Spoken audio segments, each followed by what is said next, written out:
Alright guys, pag-usapan na natin ngayon ang 3D printed firearms accessories. Specifically, magazine base plates na 3D printed.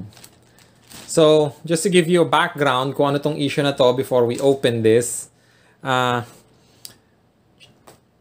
to doon sa Taurus PT917 CS pistol ko. So, check muna natin siya. Okay, so here we go. Taurus PT917CS. Walang laman yung magazine.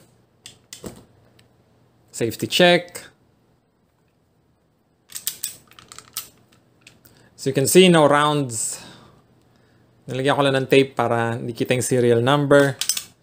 There you go. So no rounds, safe. Dikak natin. So it's empty. No rounds in the chamber and in the magazine. So, the reason kung bakit natin ginagawa to guys is kasi ako, matagal ko nang gustong bumili ng ganitong klaseng magazine. Ito yung magazine ng Taurus, OEM, na 19 rounds. So, kung titingnan nyo, it's really a standard 17 round magazine na may extra hole dito. Witness hole. Pero, dinagdagan nila ng magandang base plate para maging 19 rounds siya. So, kung titignan natin itong magazine ng Taurus, ito yung OEM magazine, Taurus PT92 OEM magazine. Yan, PT917C. Flat yung base plate niya. So, ang objective natin is gawin ito na ganito. Gusto kong bumili ng ganitong magazine at wag nang i-upgrade to. Kasi minsan gusto ko ng magazine na flat lang yung base plate niya. Malaki kasi kung nilagyan mo ng ganitong magazine, ano, tinan mo yung ano niya. Laki, ang tangkad. Pero pag ganito, flush fit. Unfortunately, mahal yung ganitong magazine kung makakita ka. At ito, wala ka na makikitang ganito. Ang makikita mo na lang is ganito. May nabibiling extended magazine na ganito pero McGar. Medyo may kamahalan. Hindi ko pa-afford. Since walang budget, kailangan nating makahanap ng option na mas makakatipid. Alam niyo naman ako guys, maliit lang ang budget ko. It's unfortunate pero ganoon talaga ang buhay. So, ngayon, ang objective natin is paano gawin ito na ganito gamit ang base plates na 3D printed na +2 daw. At sana matibay. So yun guys, ngayon alam nyo na gusto natin gawin ito into something like this. Extended. Check natin yung package. Sana okay siya. So little parang unboxing na rin siya, no? So, yun. Sana talaga okay to. Sana matibay siya. Sana tumagal at hindi mabasag basta-basta. Kasi ang problema natin with additive printing guys is yung plastic na gamit natin dito ay hindi naman sobrang tibay. Ano? So ito siya. Bumili ako. There you go. So dalawang piraso to. Gusto ko lang i-test. So parang around mga ano to, no? 400 pesos. Check nyo na lang sa Lazada. Ipopost ko yung link. So buksan natin siya. Maingat tayo sa pagbubukas. Para hindi magasgas. Okay, there you go. Yan. +2. At dalawa to. So, may message dito. For your feedback. Okay, sige. Check natin yung magazine base plate. So, ito yung 3D printed, guys. Ha? Nakakalungkot na may mga politicians tayo na gustong i-ban yung itong technology. I think it's highly innovative. And kung titingnan natin, ipapalit natin ito dito sa base plate na ito. So tatanggalin natin ito, tapos ipapasok natin ito instead. So ang gusto ko sa kanya, pag tingnan natin yung base plate, makakapili ka ng ilalagay mong characters dito. So ako nilagay ko na lang +2. Pinili ko rin yung silver na kulay para medyo maiba naman kasi lahat na lang ng base plate ko kulay itim. Maybe I should have done that pero well, mahilig ako sa mga duotone. So pag tingnan natin, yung printing niya, vertical siya, no? Hindi yung horizontal. Maganda yon kasi yung mga 3D printed items, guys, usually weakest siya along parallel doon sa layers of printing. So para tumibay siya, ginawa nilang ganito. Now, I'm not a 3D printing expert. Nung feasibility studies ko, almost 15 years ago, sa college, gumawa kami ng feasibility study about 3D printing. And 15 years later, lo and behold, gumagamit na ako ng mga 3D printed products. At yung feasibility study ko noon is mag-set up ng store na gumagawa ng mga 3D printed products. So, it's nice. So, pag titignan natin, okay siya. Wala naman ako nakikita mga cracks or anything. Walang mga areas na to. Pero yun nga guys hindi maganda lagi yung 3D printed kasi yung technology na to, it's really for 3D modeling. Hindi siya for high tensile, high stress applications. Kasi nga, mas matibay pa rin yung mga plastic na ganito. Dahil ano ba to? I think this is, I could be wrong, pero I think this is injection molded nylon polymer or something like that. Basta high strength polymer to. So, mas magandang manufacturing niya, mas magandang materials niya. Pero ito, since mura lang siya, and madali siyang, nagagawa siya through 3D scanning and modeling and then printing, ito yung innovative na solution sa day and age natin. Sa mga ganitong klaseng products. So, subukan natin siya and let's see kung gumana siya. So, para i-test natin to, ang gagawin ko is kakargahan ko yung magazine from 17 rounds to 19. Tapos, iiwan ko siya overnight nang naka-fully loaded, na nakasaksak pa doon sa barrel, nakapasok sa barrel yung magazine para naka-inipit pa yung topmost round nung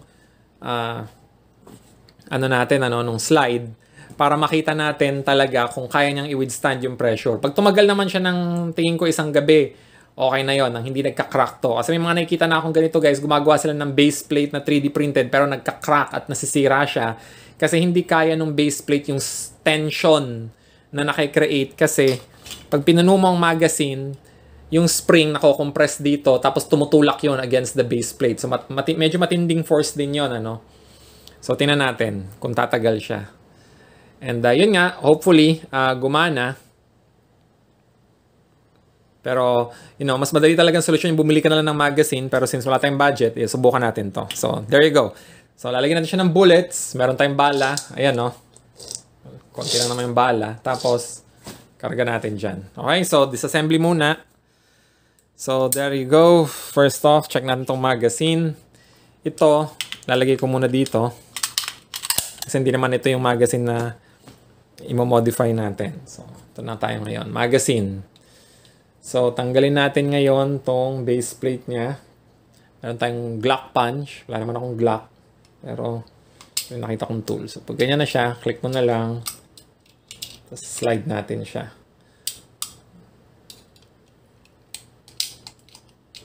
And then, dahan-dahan natin tulak. Lagyan mo lang ng harang daliri kasi tatalon yung natin. yung floor plate natin. Tapos ngayon, susutan natin ngayon to. So, kita natin, malakas yung force ng spring. Ngayon, papasok ko na ngayon to. Pagkakasya to.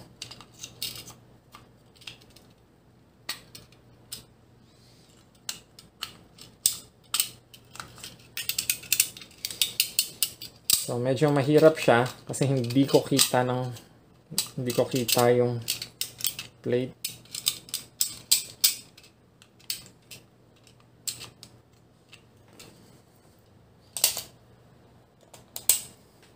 Ayan, so medyo kailangan mo talaga siyang diinin ng husto. So yun yung ginawa ko. Tapos nilangisan ko din siya ng konti para hindi mangalawang. Pero ayan, medyo okay na siya.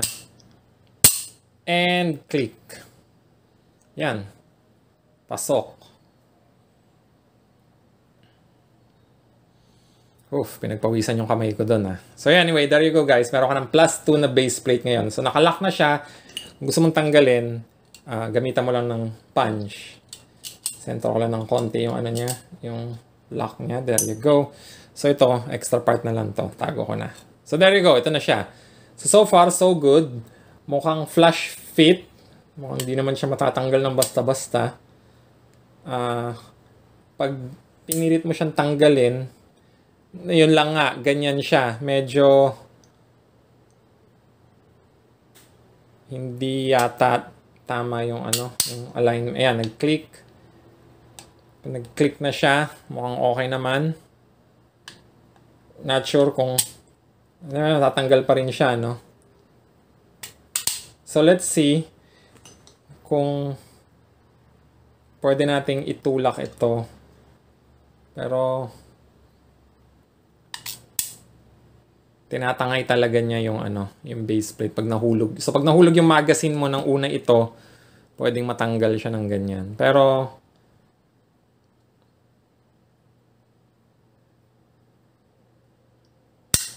that's what it is. Ano magagawa natin?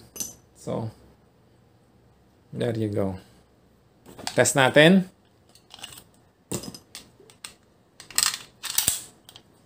Yan. Okay siya. So far, so good naman.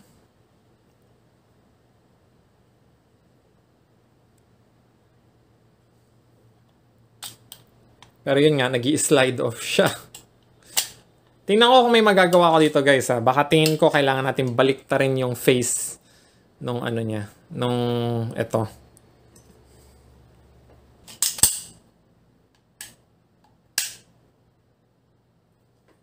Okay, so there you go, guys. Ito na siya. Ganun pa rin. Kahit anong orientation na gawin mo dito, maaano talaga siya, matutulak talaga siya palabas. I think the reason for this kasi is walang kulang ng height ng konti dito. Dapat tinangkaran nila ng konti ito para lumubog talaga yung magazine. So yan. Kasi pansinin nyo ito, pag tingnan natin yung original, kahit na anong gawin mo sa kanya, hindi talaga gumagalaw yung base plate niya. Maganda yung pagkakakabit. Ito, mahulog mo lang siya, ganyan na siya. So yan, test natin. Okay naman so far. Ganda yung feel. Pero, I don't know. I wouldn't really call this battle ready. Kasi pwede siyang mahulog ng ganyan. Pag nahulog mo yung magazine ng ganyan. Okay. So, anyway, so siguro lang to, feedback lang to dun sa gumawa nitong magazine base plate na to. Maganda naman siya. I think it will withstand yung stress, pero test na natin. Okay, so, yan. Siguro improve na lang natin by making it flush. Mas flush pa dito para lumubog talaga yung magazine. Kasi, delikado yung umusog yung magazine mo, no? Dami kasing violent movements ang magazine pag nag-reload ka. Sometimes nahuhulog yan, nababagsak sa kung saan-saan. Importante na yung yung base plate mo ay very stable. Pero okay naman siya as is. So gugustuhin ko pa rin talaga yung yung factory OEM compared dito. But nice try. Alam nyo guys, many years from now, pag nag-mature na ang 3D printing, madali na lang to. Pero for now, this is what we have. So, it's still innovation. Probably not yet there, pero I mean for 200 pesos each, you can't complain, 'di ba? So sige, subukan natin ngayon. Pupunuin natin yung magazine, ha. So ngayon, check muna natin 'to yung OEM. Ito nasa tayo, 19 rounds. Ito 17 yung original niya, may base plate na tayo. So gawin nating 19 rounds 'to. Let's pick some rounds. Okay, so yung topmost natin, lagyan natin ng dummy.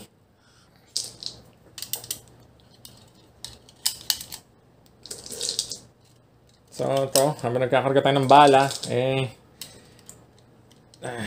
guess it's nice to try an unusual product. Talagang hirap ng buhay, hindi ka makabili ng magazine kung gusto mo, pero wala, ganun talaga buhay, guys. Sometimes we have to innovate a bit to make the most of what we have. Alam niyo man, dito sa Pilipinas, hindi biro maging gun owner, magastos, lahat ng bagay mahal. At dahil nga doon sa mataas na inflation natin ng 2023, nagmahal na tayo. So titingnan natin kung bibigay siya, ha. So, dagdag stress lang yan. Every round, tumataas ang stress niyan. So, yun. So, check natin. So far, the magazine, hindi naman siya alanganin. Pero yun nga, umuusog siya ng konti. I suppose the logic here is kung punong-puno na yung magazine ng bala, medyo mas hindi na siya madaling mag-slide palabas. Pero, I don't know, guys. Will you buy something like this? Only you can decide. Pero para sa akin, you know, at least sumubok tayo ng mga bagay-bagay. I mean, it's locally made, so we're still supporting local industries with this. So, yan. Hirap talaga nung last round. 3 seconds to the last round pa lang tayo. Meron pa tayong sine-check ko. Tinitingnan ko kung may mga stress fractures na siya or anything. Wala pa naman. One more round.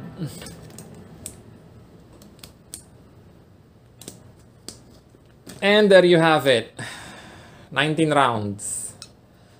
Okay, so proof yan na umabot tayo sa dulo. 17. Ayan, no? May tayong opening dito. Tapos meron ka pang... Ito pang bereta tong opening na to, eh. Napuno natin siya. So ngayon, test natin.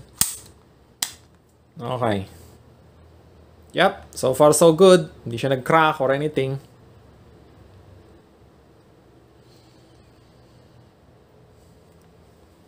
Feels nice. Inaano natin siya. Ito yung problema ng mga Taurus magazine. Parang some rounds are kind of loose in there. Pero, yeah, so far so good. Subukan ko siya itulak.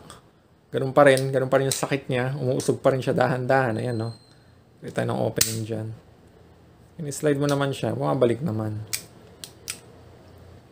Anyway, isa lang naman yung magazine ko na ganito. So may extra akong isa kung masira. Check natin ngayon. Ano ba ito katibay? Stress test natin, guys, ano? Ewan ko kung I wouldn't really call this a proper stress test. Kailangan bagsak to sa floor ng paulit-ulit para matest talaga natin gaano katibay. Pero pag tinitingnan mo naman siya, wala naman ako nakikitang stress fractures. So, tama yung pagkakadesign niya.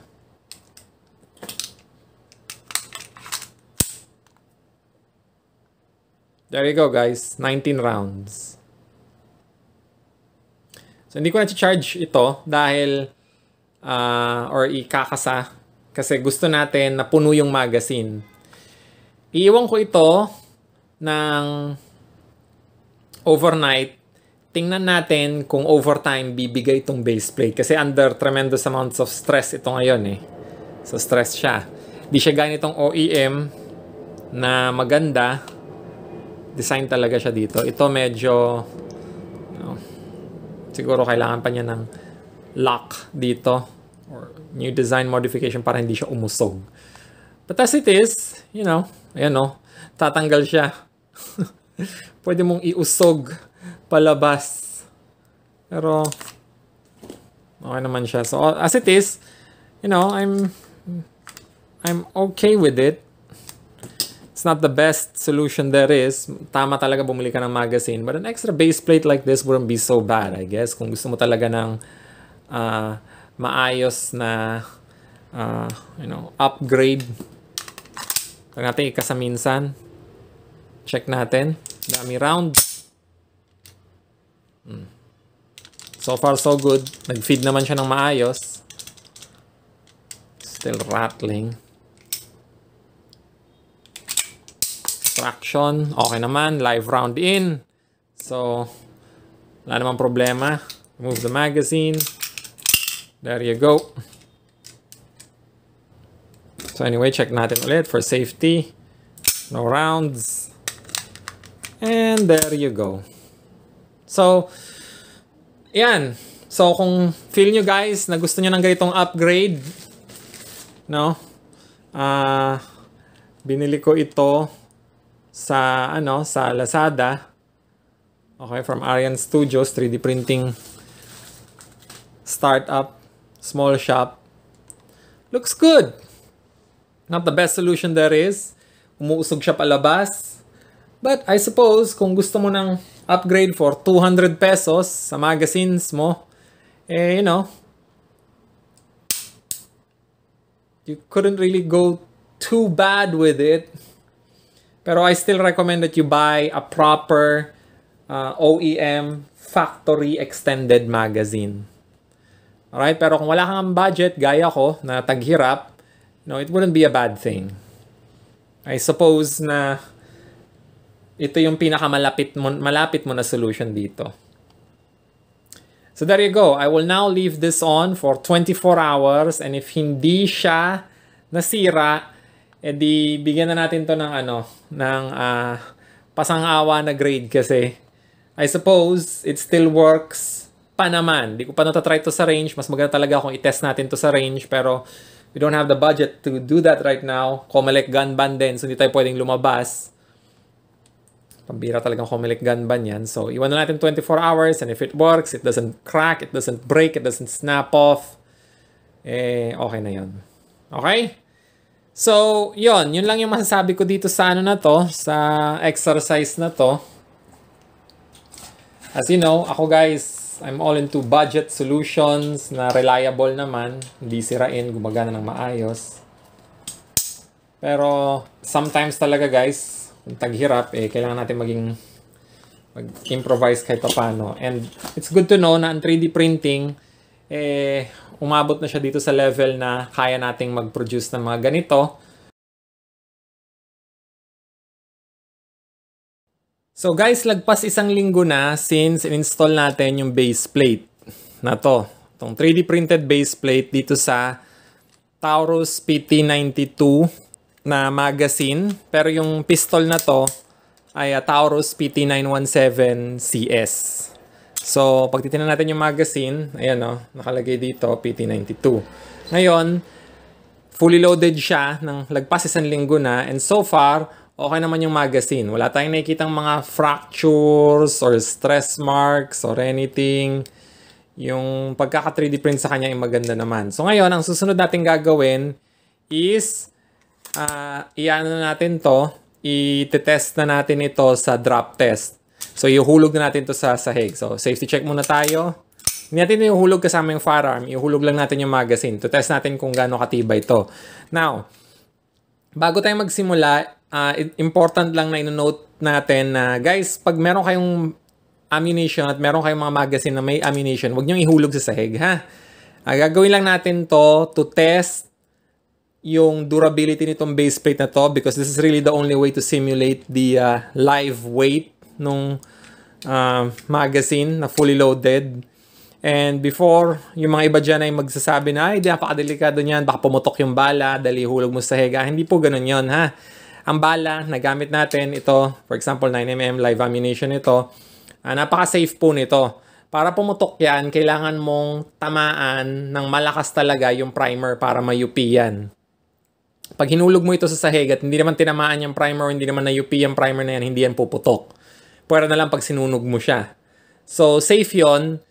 Just remember na pag maghulog ka ng bala, statistically, hindi puputok yung bala kasi napaka-safe niyan. Pero, pwedeng ma-damage yung bala pag na-UP yung brass at baka magkaroon ka ng stoppages. So, huwag ka maghulog ng bala, ha?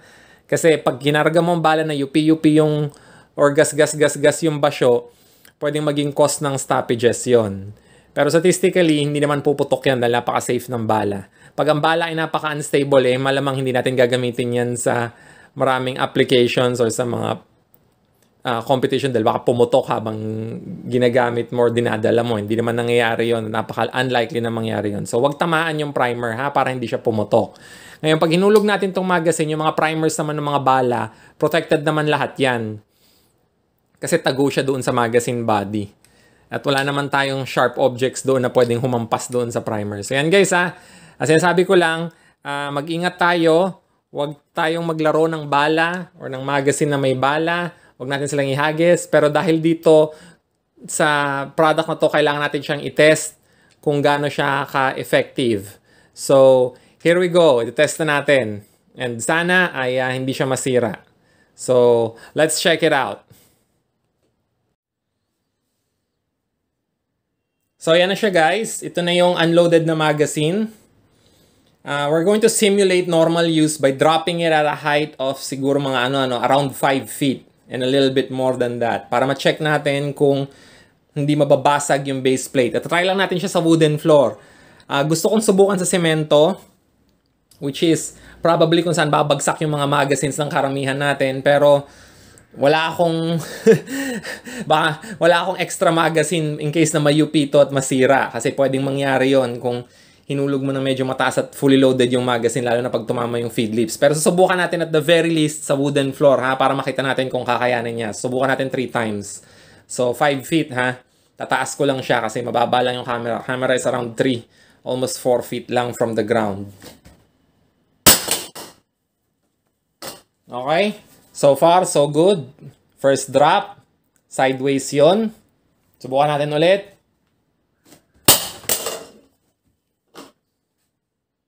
Okay, so far, so good naman. Wala akong nakikitang mga cracks or damage or kahit ano. So mukhang kaya naman, ano? Then, subukan natin. Base plate first. Here we go.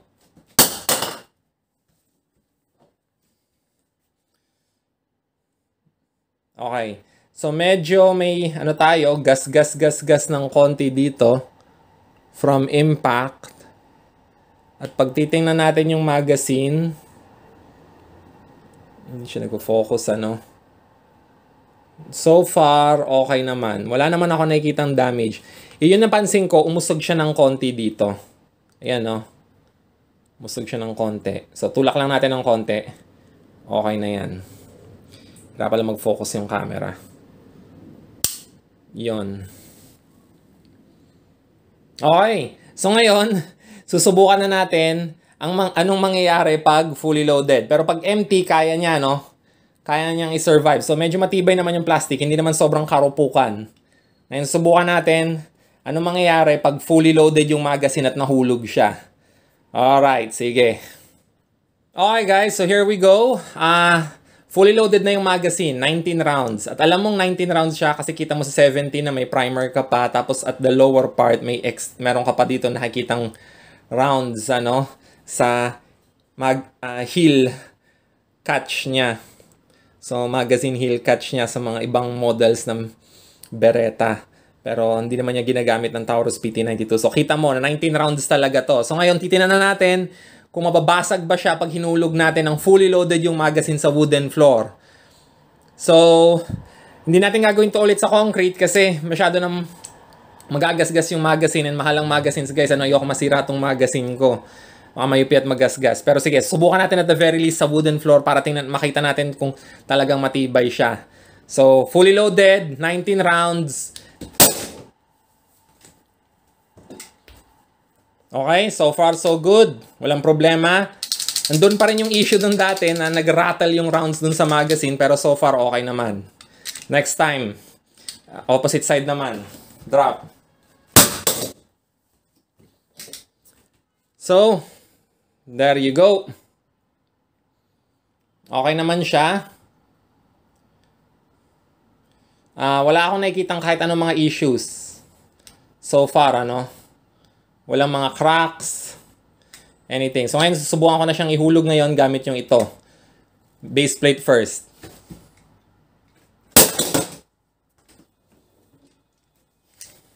Ayan. Wala. Walang damage whatsoever. Pag titingnan natin yung gilid niya, walang cracks. Walang gasgas. Okay. Okay naman. In other words, yung pagkaka-deploy ng layers niya, pagkaka-print ng layers niya, na-handle ng maayos yung stress. Hindi naman natanggal yung base plate. Di rin siya umusog this time around. Ayan, no? Medyo pag tinutulak mo nga siya ganun. Dapat kasi guys, yung sa original na magazine, ginawa rin nila yung nalalak sa likod. Okay? Yung nalalak sa likod. Pag titingnan natin yung original na magazine, ayan, no? Kita nyo, yung likod niya talaga, sinecure nila. Ayan, no? Ayan yung likod niya. Sinecure talaga nila para hindi siya umusog. Ito, kahit anong gawin mo dito, hindi matatanggal siya. Ito, tulak mo ng konti dito, matatanggal. So, yon. Check ko yung rounds. Kung na-disarrange ba siya sa loob. Mukhang okay naman. Although minsan may nakikita ako pag binagsak mo ng mataas na di-disarrange yung rounds sa loob. Pero sa testing natin, hindi naman siya lumabas yung issue na yun. So yan guys, there you go. So dinrap test natin yung 3D printed na base plate sa around 5 feet ng wooden floor. Solid wood floor naman to, not wood tiles. And okay naman. So at the very least, we know na mag-withstand ng some amount of abuse itong base plate na to, ano? So that's a good thing. Yun lang umuusog siya dito sa likod. So yun lang yung nakita kong issue dito sa ano na to, sa product na to. Umuusog siya pag tinulak mo dito. Although, kailangan mo rin ng matinding force para itulak siya. And even if tinulak mo naman siya ng husto, hindi pa rin siya matatanggal. Uusog lang siya ng konti. So yun. So far, so good. So, good job sa kung sino mang gumawa dito sa base plate na to. Medyo umusog siya. Sana malalaki yun in future models. Pero overall, you know what? It's not perfect, but it works. So there you go. +2 base plate. So let's move on to closing thoughts dito sa video na to. So there we go guys. At tinesta natin siya. Okay na okay. So check muna natin yung firearm. Safety check. Walang laman yung pistol. Hinulog natin siya ng ilang beses and proven na talaga na hindi tayo nagkakaproblema dyan. So pag titingnan natin yung magazine, ang naging ano lang issue lang so far is parang may konting gas-gas dito. Yan, yun lang. Pero so far hindi siya nag-crack sa wooden floor. Hinulog natin almost 6 feet. Base plate first, fully loaded, walang laman. And ang naging issue lang is medyo umuusog yung base plate. Pag tinulak mo siya ng husto, ngayon, pag tinutulak ko siya ng daliri ko, malakas na tong force ito, hindi pa rin siya tatanggal. Pero, pag tinulak ko talaga ng husto, yan, unti-unti nang umuusog. Okay? Yan. And kita mo, umuusog siya. Although, mukhang naman tayo, hindi naman tayo nagkakaproblema so far doon sa magazine. Pero yun nga, hindi pa rin dapat umusog to. So, dapat sana gawin nila yun doon sa original. Which is dito, may sila, no? Yung base plate niya, nilock nila talaga both sides. Tignan mo, ganyan siya. Meron talaga siyang takip dito na nakalock. So, sana gawin din nila yun dito. Para hindi siya umusog. Kasi ito kahit anong gawin mo, hindi talaga uusog to. Kasi nakalock siya both sides. Ayan, no? Ganyan. Anyway. So, compare lang natin. So, yan guys, ha. Ayan. So, binalik ko na siya. And, yun lang yung nakita kong issue. Umuusog siya. That's it. Matibay naman. Gumagana naman siya. And para lang prove natin na gumagana siya, i-ano natin to, ay sa cycle test natin to. So, point natin yung firearm sa safe direction. And finger off the trigger. Tetest natin kung gaano siya, kung magkakaroon tayo ng stoppages pag sinycle natin ng sinycle as fast as possible. So, there we go. 1, 2, 3. Okay? So far. Usually, kung may problema mga followers at magazines, magkaka-stoppages ka. So, hindi tayo pwede mag-firing sa range. Yun yung pinakamagandang testing. Kasi, gun ban ngayon. So, sayang hindi tayo pwede mag-firing kasi perwisyo talaga yung gun ban. So, hanggang dito lang tayo. Test lang ng test. Okay? So, lahat ng rounds, nag-feed, nag-cycle, last round, bolt, hold, open. Ay, nagano pa tayo, no? Slide lock pa. Bolt, hold, open, sana yun sa mga rifles yun. So, slide lock, okay tayo. So, there you go. Walang problema sa magazine na to. Gumagana siya so far. And hindi rin naman umusog yung base plate ngayon. Meron lang siyang, pag tinulak mo lang talaga siya at walang laman yung magazine, mahina yung force dito ng spring, mas madali siyang itulak. Ayan, no? Madali niyang itulak. So, yun lang yung nakikita ko ng issue dito. Okay? So, there you go, guys. So, tinesta natin siya, lahat ng rounds. Kayo na pala nung nag-test tayo, yung topmost round natin ay dummy. That's for safety. Kasi pwedeng tumalon yung topmost round ng magazine. Minsan nangyayari yung pag nahuhulog mo siya. So, dami yung nilagay natin para kahit tumalon-talon yung balay, hindi tayo magkaroon ng accident, accidental discharge or something like that. So, anyway, yan. This is it, guys. The 3D printed base plate. 200 pesos lang ito. And yeah, it is a cheap and affordable upgrade para sa mga magazines nyo. Kung may magazine kayo na Taurus PT22 na 7 rounds, gusto nyo i-upgrade sa 19 rounds, pero wala kayong 3,200 para bumili ng bagong magazine na 19 rounds, ito yung paraan para magawa nyo yon. Kung gusto nyo lang i-upgrade yung existing 17-round magazines nyo. Now, do I recommend this? Given na meron tayong slight na ganitong klaseng issue. Ganito hindi naman siya nasira, hindi naman siya nag-crack. It could use improvement, and that's gonna only happen pag nag-support yung market sa mga ganitong products. So, maganda rin sa kanya, pwede mong palagyan ng custom na na mga ganito na etching or engraving para malagay mo kung ano yung characters na ilagay mo dyan. Ako nilagay ko +2. At nakakapili ka ng kulay. So overall, tong magazine na to, tong magazine base plate na to, mare-recommend ko siya kung civilian ka. Kung civilian ka, hindi naman nakasalalay ang buhay mo sa baril mo, okay naman siya, ano siya, affordable upgrade. Okay naman at reasonable yung presyo. 200 pesos, panalo ka na doon compared sa bibili ka ng bagong magazine. Alam niyo naman ako guys, low budget lang tayo. Ang hirap hanap buhay. So, kailangan natin magtipid. Kung ito naman yung gagamitin mo para lang upgrade yung magazine mo, okay naman siya. Pero pag military at police ka at nakasalalay ang buhay mo sa magazine, sa firearm mo, at yung magazine sa'yo kailangan 100% dahil dito sa sliding issue na to, hindi ko siya masyadong ma-recommend talaga guys. Kailangan ayusin muna nila at ma-lock nila to ng maayos. Unless na lang na ikaw mismo yung mag-super glue niyan or hakarangan mo yan para sigurado talaga hindi siya mag-slide. May chance na nagkahulog-hulog yung baril mo, nahulog to, tumama yung base plate. Pwedeng umusog yan. At baka magkaroon tayo ng stoppages pag nangyari yon. So, hindi naman siya nangyari sa akin, pero pwedeng mangyari yon, di mo masabi. So, kailangan talaga ma-secure yan para hindi siya matanggal. So, yan lang yung feedback ko dito. So far, naman siya, gumana naman. So, hindi ko naman sasabihin na faulty product siya. It works.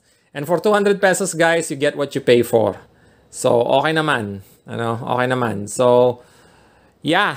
That pretty much sums up itong video natin sa 3D printed base plate na to from the sun. Ayan, lumungan siya. Pag walang laman yung magazine mo, mas madali siyang umusog. Pero pag may laman siya, mas matigas siya. Hindi siya umusog kasi nakaipit yung spring sa kanya na mas malakas. So, yan. So, do I recommend this? Like I said, pag civilian ka, yes. Pag military and police, no. Ka na lang, gumamit ka ng mas reliable na product para siguradong hindi tayo magka-problema doon sa magazine capacity. Pero as it is, kung gusto mong gamitin talaga to, at police at military ka, kailangan i-lock mo yan at hindi siya gumalaw. So siguro, ewan ko, pwede mong i-super glue para hindi talaga siya umusog ng konti, kahit konti. So, pag ginawa mo yon, malamang hindi nagagalaw yan. So there you go, guys. So, I hope nag-enjoy kayo sa video na ito. This is the first product I ever bought for my firearm na 3D printed. And if you wanna explore new things, new upgrades sa pistol mo na affordable at innovative. Masabi ko talaga innovative yon. Tong solution na to. Innovative siya. Locally made. Hindi made in China or made in another country or anything like that. Yeah, give it a shot. You can't go wrong with it. So, gagana naman yan. May mga nakita akong picture na medyo nasira to dati, pero I think yun yung mga earlier generation na base plates. Pero ngayon kasi inayos na nila yung 3D printing. So, iba na yung pattern niya, hindi lang siya isang direction. Iba-iba na yung direction niya. So there you go. So, I hope na nag-enjoy kayo sa video na ito. And if you did, please consider na mag-like at subscribe dito sa channel na to. And kung natutuwa talaga kayo sa ginagawa natin, pwede naman kayo mag-support dito sa sa Buy Me a Coffee. So, kung gusto niyong supportahan yung channel na to, dahil marami pa tayong ibang gagawin na content, and yes, mga fellow gun enthusiasts, pag-uusapan natin yung attempted ban on 3D printed firearms parts. May nangyaring ganon. Hindi siya natuloy, hindi siya nag-click, pero kailangan pag-usapan natin yon. Comelec gun ban ngayon, so wala tayong masyadong shooting na pwedeng gawin. Pretty much wala talaga, no? Kasi wala naman, ang hirap kumuha ng COMELEC Certificate of Exemption. So we have to make do with what is available. Thank you guys, and I will see you all sa ating susunod na video.